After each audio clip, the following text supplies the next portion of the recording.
have someone who knows a lot more than I do. Sonny Iroche, who's visiting you're visiting this, as an academic fellow at the African Studies Center in Oxford. He's an investment banker with over 35 years of experience. Back in Nigeria, he's chairman of the Strategic Alliance Promotions Company, which is a consulting group infrastructure, and you're on the board of, remind me? On the board of United Capital Investment. Okay, so a lot of experience, and I was talking to him in the office earlier, and a lot of knowledge not only about this, but about power, and power meaning electricity power, maybe about political power as well, but we probably won't go that far straight. The protocol we'll follow is he'll talk for 35 to 40 minutes, and then we'll take questions afterwards and have a discussion afterwards. Okay? So if anything is coming up to you while the presentation is going on, I'll encourage you to write it down, and then hopefully we'll have a lively and interesting discussion. Thank you very much.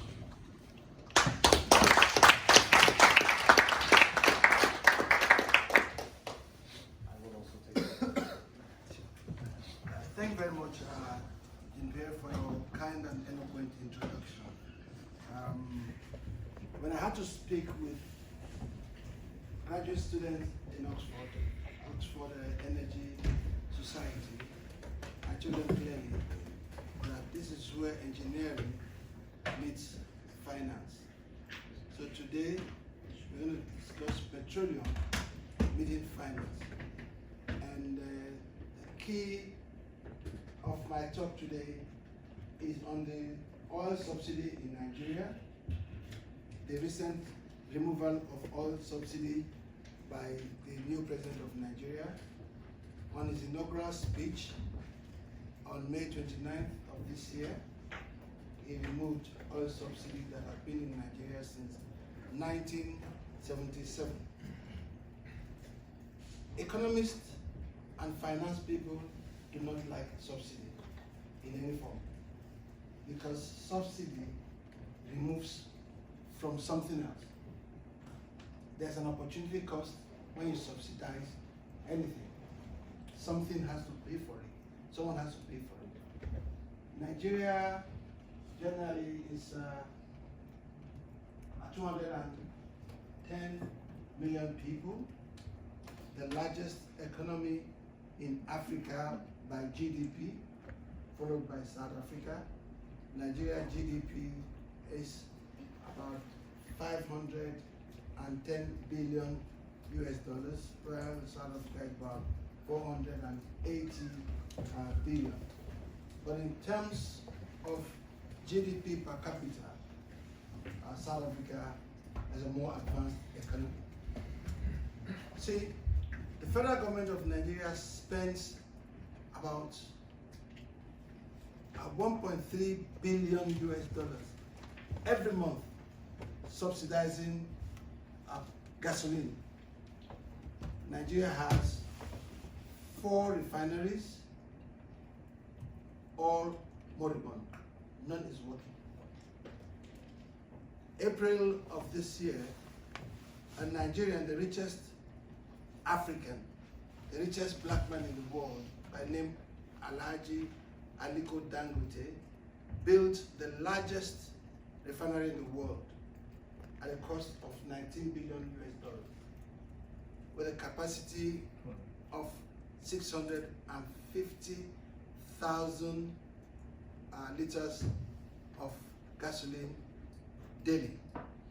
What's the total capacity of refinery? 20 million tons? 19 billion. No, I'm not talking about the amount. I'm talking about the quantity of crude oil.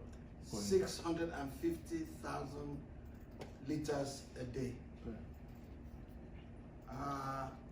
You see it here? So, Nigeria is the 10th largest producer of crude oil. And what happens, because these refineries are not working, we have to export our crude oil to European countries, Netherlands, Germany, UK, for them to refine our crude oil, to gasoline, AGO, that's automatic gas oil, which is the street name is diesel, and kerosene. And the cost, landing cost of this gasoline in Nigerian wharves is about 450 naira. Prior to this new government, the naira, the Nigerian currency, used to exchange at anything from 450 naira to the dollar to 5 to 600, 700. It depends. I mean, you know, exchange rate just fluctuates. So when the bulk of your GDP is used in subsidizing gasoline, so many governments have come and passed. None of them had the courage to remove the subsidy because people are used to buying. Okay, sorry. The landing cost of gasoline in Nigeria is 450 naira, and the pump price of gasoline to Nigerians was 180 naira. So you see the disparity, you see the disjoint, you see it doesn't make any economic sense. Then in 2012, we had a president called Goodluck. I don't know how lucky he was, but he refused to remove the subsidy. When he attempted to do it, a lot of activists reacted against it, including our present president today. Irony. We had military governments who could not have the courage to take away the subsidy. But Bola Tinubu came in May 29th. On his inaugural speech, he said, we're going to remove subsidy because it's not adding up. Every month you spend 1.3 billion, which is about a trillion naira, subsidizing petroleum. And then, Goodluck Jonathan set up a committee to look at this subsidy. Is it really going into subsidizing petroleum? The panel was headed by a banker by the name of Iroche, who found out that 21 of the companies who were importing petroleum, what happens is that the federal government of Nigeria will pay this subsidy amount, 80% of the cost of petroleum to these marketers who import petroleum, and it was found out that 21 of them were diverting the money into private pockets. It was fraught with serious corruption. So who was really getting the subsidy? Not the ordinary man. The country was bleeding, budget deficit. Nigeria's debt to GDP today is about 96%. So we are working for our creditors. We are not able to fix our infrastructure. We cannot fix our healthcare system. We cannot fix our education. And you find out that young people are leaving Nigeria in droves to other countries like Canada, to UK, where we are. I'm not one of those, by the way. I came on my own volition. And that's it. So now with the removal of the fuel subsidy, what would happen to the poor Nigerians? Removal of subsidy comes with a lot of consequences. It also has its own positive side. I hope you all understand my accent. Yeah. Yes. I'm trying to be deliberate and slow so that you understand my accent. Because if you come to my country too, you have to be slow so that our people will understand your accent. So, what are the negative consequences of removal of fuel subsidy? One, unrest, because people are used to buying petrol at 180 naira per liter, the cheapest in the entire African continent. What happens? When they import and Nigeria subsidizes gasoline, people move the product to where it's more expensive for them to make profit. Our neighboring countries, Togo, Benin, Niger Republic, and all Cameroon and the countries that border Nigeria, they buy petrol at multiple of about 4 times what Nigeria sells. So there's a market all around you. So the essence of subsidizing gasoline in Nigeria is more beneficial to our neighboring countries. You'll always have crooks, you always have people who look at ways of undermining government policies. What are the positive side of removal of subsidy? The 1.3 billion US dollars that is spent every day subsidizing other African countries, that amount is now available to the government of Nigeria to fix education, to fix health, to fix infrastructure. And you are able to pay your debt and reduce your debt because you are borrowing money to finance unpatriotic oil marketers who import oil. Another thing is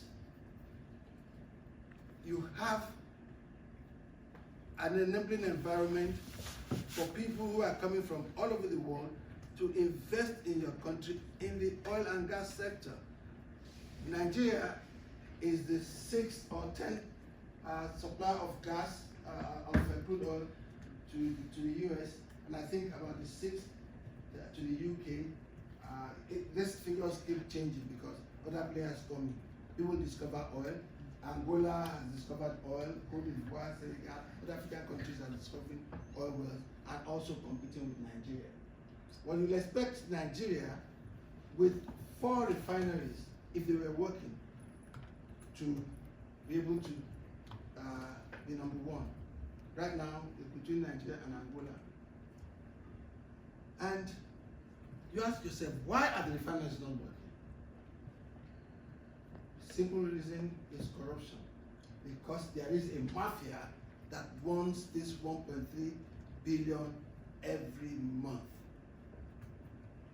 Marketers are the richest people in Nigeria because they beat the system.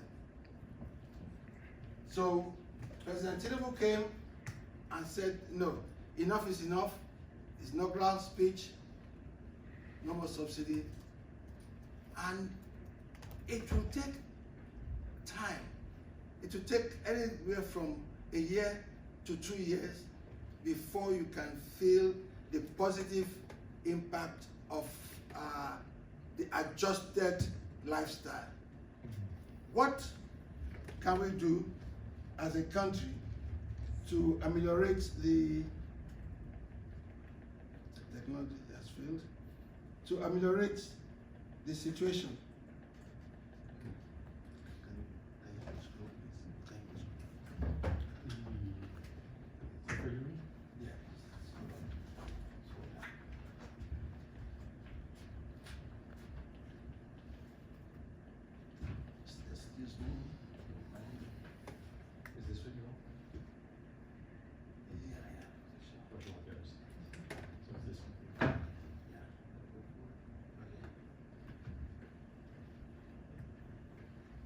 Yes, so Joe, I'm saying that due to the availability and relative low cost of petroleum products, they have become the primary source of energy for the majority of Nigerians. Nigeria has serious electricity power challenges also.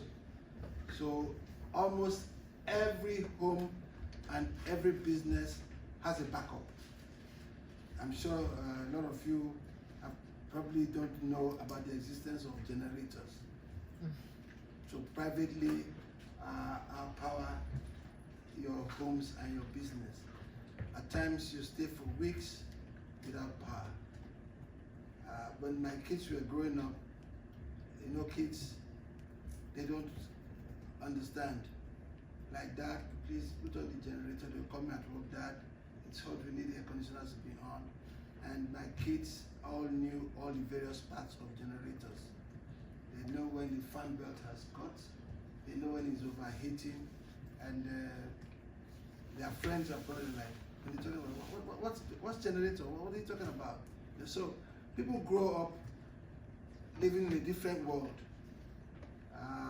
We had the electricity company was called NEPA, Nigeria Electricity Power Authority, now changed to PHCN, but they all rely on petroleum products. You see, in a lot of countries, you have a ministry or department of energy, which combines petroleum and electricity power.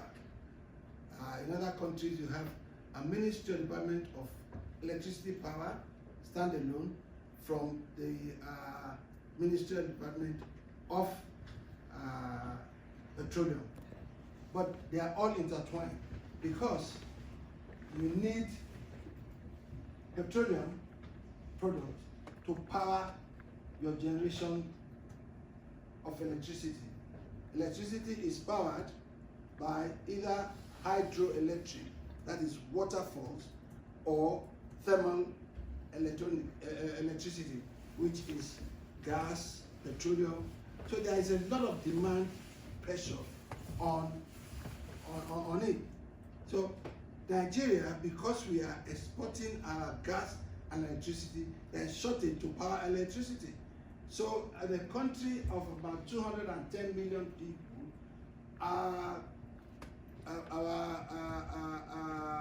what is it again? Our consumption, our generation capacity is about 5,000 megawatts.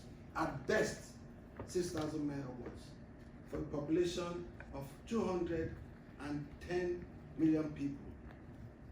Compare Nigeria's situation with the situation in South Africa. South Africa has a population of 60 million people, but they generate minimum 50,000 megawatts. So look at electricity per capita. Then it comes to your MBA students, that is GDP, really a good measure of development. I leave that to you. There's a school of thought that says that it's not GDP, some say it's GDP.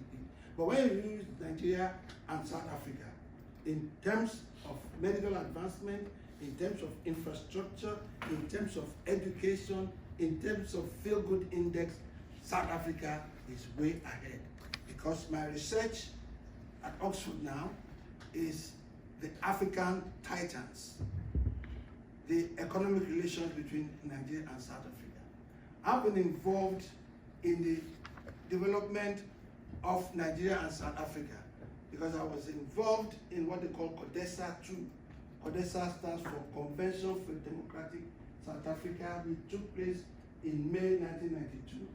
I was a member of the observer delegation from the African Union to sit there to discuss the investment prospects between the two countries. The two largest economies in Africa, the trade between them is only 3 billion. You ask yourself, why? So back to subsidy, someone has to pay for it. Who pays for it? The people who are benefiting from it are the unpatriotic, corrupt Nigerians who have their way into government. They connive. You don't know how it happens. It's a mafia. You don't know how the mafia works unless you're a member of the mafia. So they are called the petroleum mafia. So you stay away from it. We now say, how are we going to develop an economy that is subsidized? We subsidize our foreign exchange, the dollar, for economies. Everything about pricing has to be demand and supply. It's got to be demand and supply that determines the pricing. But in Nigeria, we had about 3 or 4 multiple exchange rates. Some people, they get the dollar at 350. Some same Nigerians get at 500 to 1. Some others get at 750. And on the streets, what we call the black market, today is going for $920. So this new president came and harmonized it. We have to pray, we have to support, to support, to make sure that for us to emerge as a true giant of Africa, you must be giant in terms of economics, you must be giant in terms of rule of law, and you must be giant in good governance. There is nothing but good governance to make a great country. You can call yourself a giant. In real fact, you might be a clay-footed giant. You might be a pygmy and not a giant, but you believe that you are a giant. So some of us are concerned about the future of Nigeria, because if Nigeria succeeds, Africa succeeds. And if Africa succeeds, we are one happy world. But it just doesn't happen without thorough planning. If you fly over the southern part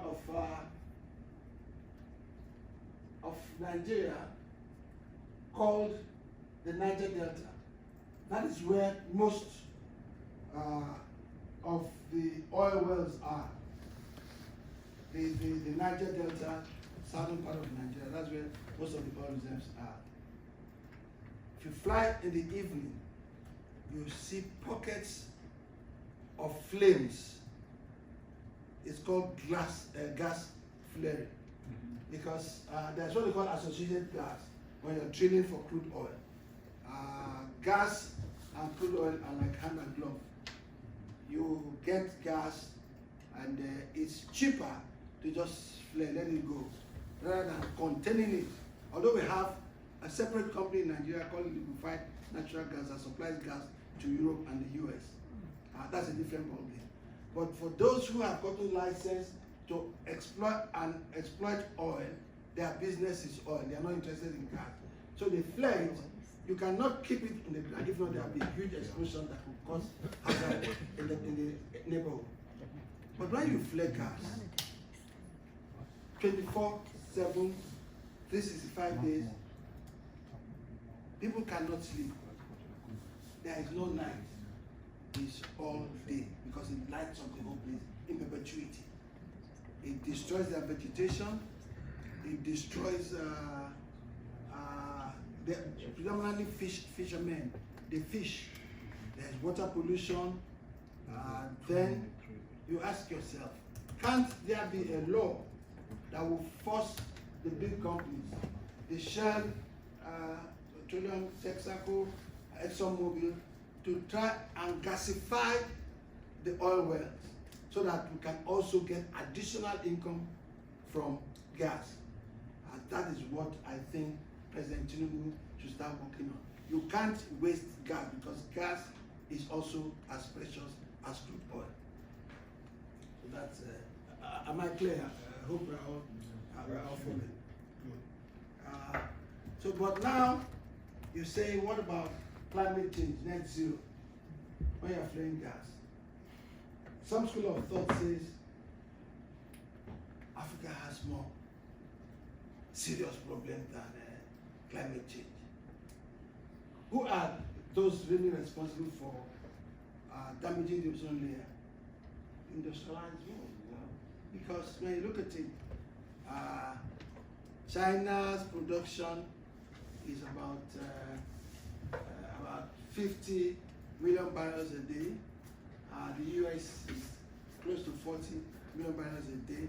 Just cascade down. Nigeria is only producing 1.5 million barrels a day. So we're in, like, so people are like, listen, you have more, you have hunger, you have diseases, you have lack of infrastructure, you have teachers are not being paid salaries, civil servants are not being paid on time. Some states in the Federation, Nigeria has 36 states, and some states are owing teachers and civil servants 3 months' salaries, they're unpaid. So you come and tell them about climate change. Well, we believe that as part of the United Nations that signed the climate agreement, we should also be responsible as a country. We can do everything pari passu. Nothing is mutually exclusive. We can look at take care of our environment and also make money from oil production at the same time. So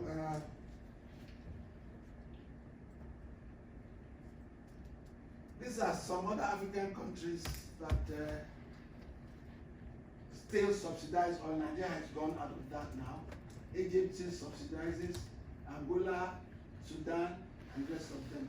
But Nigeria seems to be a leader. Since Nigeria has drawn the first cutting on subsidy, so we expect that others will follow by the time they see the gains. I don't know how many of you have heard about a country called Niger Republic. Who hasn't heard about Niger? Nobody. Okay, great. Niger recently had a military coup. The soldiers took over government, and Nigerian president, who was barely a month old, was dragged into it. He was made the chairman of the ECOWAS. ECOWAS is an acronym for Economic Cooperation of West African States. So he was made the chairman, and he had to say, we are going to invade Niger Republic. And we said, why? If you just come, we have more pressing issues than Niger. Let the dead bury their dead. But if your neighbor has been attacked and democracy has been compromised, it's just a matter of time that it will give your own soldiers some ideas. So we don't want it. We know, we all know, we've all agreed that democracy is perhaps the best option for governance. Then you ask yourself, is democracy really working in Africa? That's not for me to answer. And in 1973, there was an agreement between the federal government of Nigeria and Niger Republic. You see, from Niger, which is higher than Nigeria in the map of Africa, that is where the Niger River gets its source of water, the hydro. So they wanted to build their own dam.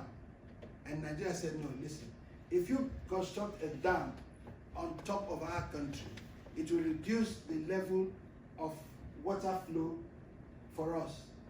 And since, we didn't say it that way, but since we are richer than you, can you allow us to build the dam and supply you with power? The agreement was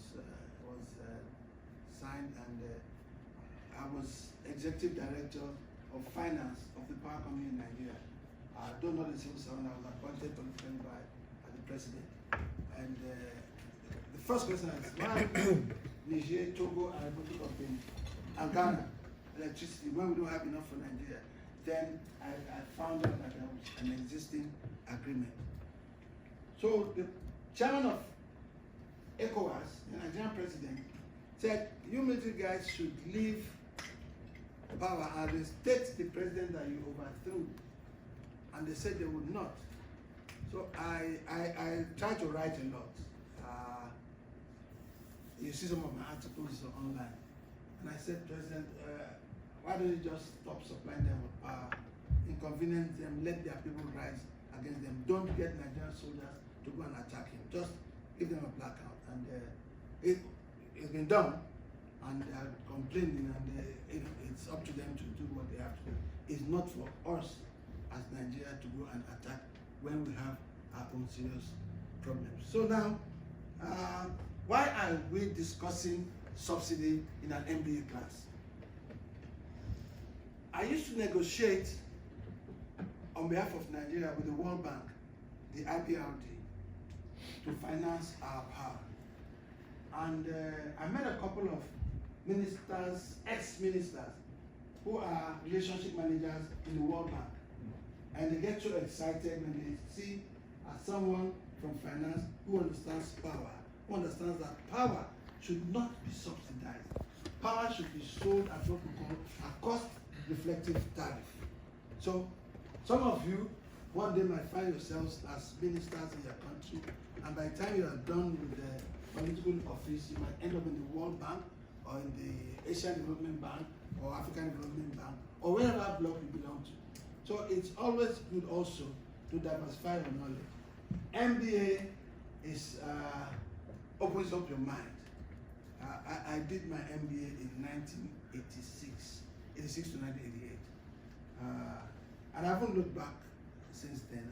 I've been happy with it.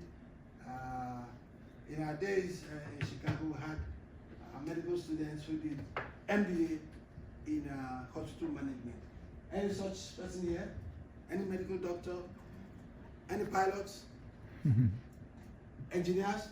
I see. There are usually lots of engineers who do MBA, and it's always good. It's a multi-disciplinary thing, just like what we do in the African studies in Oxford and most universities. You have historians, you have biologists, you have sociologists, you have literature people coming together to study. It's like a global study. You understand Zambia, you understand Gambia, you understand. So back to subsidy. The key thing to take away is economists do not like subsidy because there's opportunity cost.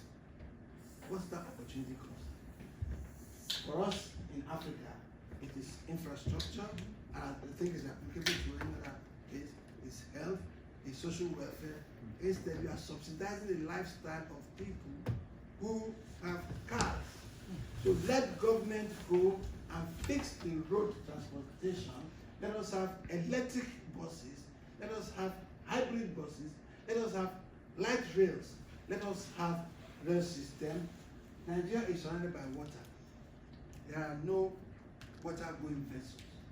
Let us develop it. Let's be forced to think. We'll be so complacent. Oil is cheap, and people always say, "Oh, this is an oil-producing country. Why don't we have petrol free?" I said, "Yes, South Africa is a gold and diamond manufacturing country. Why does everyone in South Africa have gold and diamond around their necks?" It doesn't work like that. People must realize that if you are going to be capitalist, you have to be capitalist. But you have to take care and put welfareist initiatives, what we call palliatives. You know, we are good with lingos in Nigeria. Is now, where's the palliative for the poor? Nigeria practices the presidential system of government, which to me, in my personal opinion, is very expensive. Just last week, the president appointed 49 ministers. 49 ministers to run government. They are very well paid, and each of the ministers will have a fleet of cars, a fleet of special advisors, a fleet of special assistants. Our population is 210 million. The USA is 350 million. They have 15 ministers. 15. So, to ameliorate the pain of removal of subsidy, reduce the size of government. Small government, big initiatives is very, very important. And subsidy doesn't pay anybody. If well managed, if it's well managed, it's a good thing. But if it is there to fund corruption and the lifestyle of the few privileged people, then it's not good. And it is government, you cannot, there must be a structure, not individuals, a structure. People must work around the structure, not the structure working around people. People must work around a structure that says, okay, this 1.3 billion that we save every month, this percentage must go to healthcare, this percentage must go to education, this percentage must go to healthcare. It must be put in place, and there must be a structure and a form around it. It's not just wishful thinking that subsidy would be for the few privileged, corrupt bureaucrats and businessmen.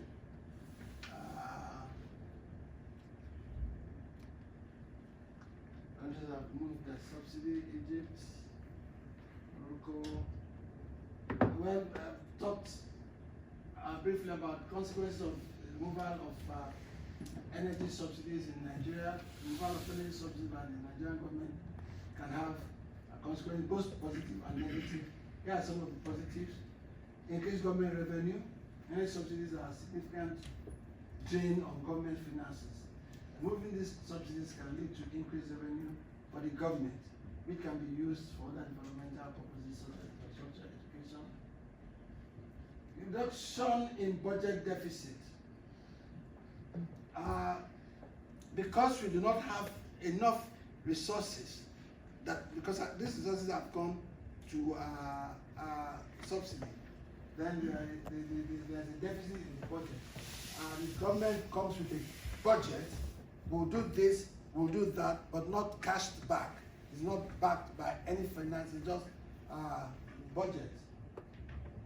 Market-driven pricing would encourage people to invest 3 and 4 go together. Once business people know that they can make money, they bring in other products into Nigeria that would help the system. Inflation and cost of living, one of the potential negatives of removing energy subsidy in the immediate increase in energy price. That is true. People have been living under heavy transport costs. Transport costs that used to be like $1 has gone up to like $10. And what companies have done is to go back to the COVID protocol, work from home. And small businesses cannot cope with the cost of transportation of their staff. It's okay. Work from home. And, Lagos used to be traffic jam, lots of traffic, but now there are hardly any cars on the road. People can bunch together and ride together until the impact is over. Then social unrest and protest. The Nigerian Labour Union called out a strike last week Tuesday, but they negotiated with government and they've come back and said, well, we are giving you time to ameliorate the situation. And the argument is, if you knew you were going to remove subsidy, why didn't you put any initiative in place to put some kind of succor for the poor people? But you see, when politicians are running for office, they're not sure you're going to win. At the time you're running for election, your main aim is to win election. Ideally, you should sell your program to people that listen. If I get there, I will remove subsidy.